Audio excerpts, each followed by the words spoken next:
안녕하세요. 하나님의 말씀을 배달합니다. 요교교회 박연성 목사입니다. 오늘 묵상을 본문은 고린도전서 4장 9절에서 21절까지의 말씀인데요. 제가 오늘은 14절과 15절 말씀을 봉독하고 함께 묵상하도록 하겠습니다. 내가 너희를 부끄럽게 하려고 이것을 쓰는 것이 아니라 오직 너희를 내 사랑하는 자녀같이 권하려 하는 것이라. 그리스도 안에서 1만 스승이 있으되 아버지는 많지 아니하니 그리스도 예수 안에서 내가 복음으로써 너희를 낳았음이라. 바울은 자신이 세운 고린도 교회 성도들을 자신의 영적 자녀라고 생각했습니다. 그래서 바울은 15절 그리스도 안에서 1만 스승이 있으되 아버지는 많지 아니하니 그리스도 예수 안에서 내가 복음으로써 너희를 낳았다고 말하는 것입니다. 그가 얼마나 고린도 교회 사람들을 사랑과 섬김으로 그들의 필요를 채워 주었는지를 말하고 있는 것인데요. 그리고 나서 자신의 권면을 들을 것을 요구하는 것입니다. 그리고 이 바울의 모습은 지금도 교회 안에서 말씀으로 섬기고자 하는 모든 그리스도의 일꾼들, 즉 사역자들의 모범이 된다고 생각하는데요. 이 부분을 통해서 교역자된 저의 일꾼됨과 그리고 성도된 자로서의 여러분의 일꾼됨을 살펴보면서 복음에 합당한 삶이 무엇인지 보고자 합니다. 먼저 바울은 자신의 존재됨에 대해서 9절에 이렇게 기록합니다. 세상의 끄트머리에 놓인 자이고 사람들에게 구경거리가 된 자이다. 그렇게 그리스도 때문에 미련하고 약하고 비천하게 되었다고 말하고 있습니다. 그래서 11절에는 줄이고 목마르며 헐벗고 매맞으며 정처가 없었고 12절에서는 모욕을 당해도 축복하고 박해를 받아도 참으며 13절 비방을 받아도 권면하였는데 이는 자신을 세상의 더러운 것과 만물의 찌꺼기같이 생각했기 때문이라고 설명하고 있습니다.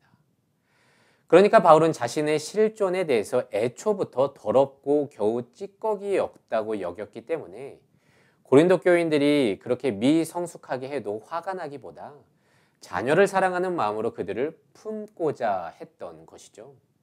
그런데 이는 십자가 위에서 돌아가신 예수 그리스도의 마음인 것입니다. 종종 사람들은요, 아버지가 되기보다 스승으로 남으려고 합니다.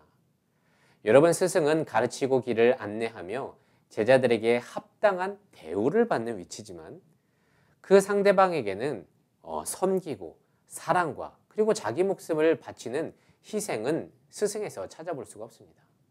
그래서 서로 의견이 달라서 뒤돌아서면 그만인 것이죠.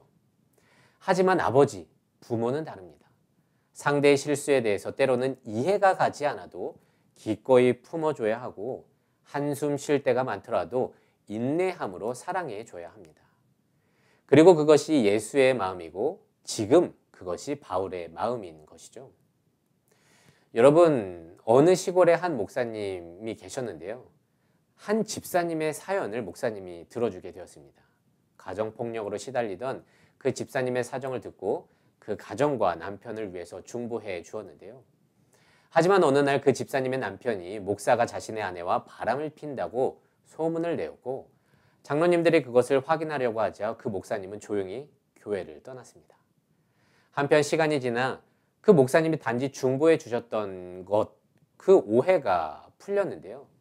그때는 이미 어디론가 목사님은 떠났고 행방은 알 수 없었던 때였습니다.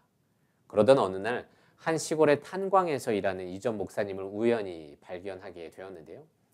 그때 자신이 오해를 했다고 죄송하다고 말하면서 그런데 왜 강력하게 변명을 내지 않았냐고 하자 그 목사님은 분쟁을 일으키지 않기 위해 자신이 조용히 사라지는 것이 교회와 성도를 위한 사랑의 선택이었다고 대답했다고 합니다. 바울은 21절처럼 말합니다. 너희가 무엇을 원하느냐? 내가 매를 가지고 너희에게 나아가랴? 사랑과 온유한 마음으로 나아가랴. 그는 예수 그리스도가 우리를 위해 베푸신 그 은혜가 무엇인지 알았기 때문에 자신도 그러한 마음으로 너희에게 권면하는 것임을 강조하면서 부디 교만하지 말고 믿는 자로서 서로를 용납하는 복음에 합당한 삶을 요구했던 것입니다. 그리고 이것이 꼭 사역자가 아니더라도 그리스도를 믿는 모든 자가 품어야 할 마음인데요. 제가 예시를 들었던 목사님의 마음도 그러하고요. 저도 지금 미천하지만 그런 마음으로 여러분들에게 다가가고자 합니다. 그래서 여러분 오늘은 이런 질문을 했으면 좋겠는데요. 그리스도인들에게 꼭 필요한 마음은 무엇이라고 생각합니까? 나에게 예수 그리스도의 마음, 기꺼이 상대를 품어주고 인내하는 사랑의 마음이 있는지 한번 돌아보고요. 그렇게 말씀을 통해서 자신을 돌아보며 나의 신앙을 점검하는 오늘 한날이 되시기를 진심으로 소망합니다.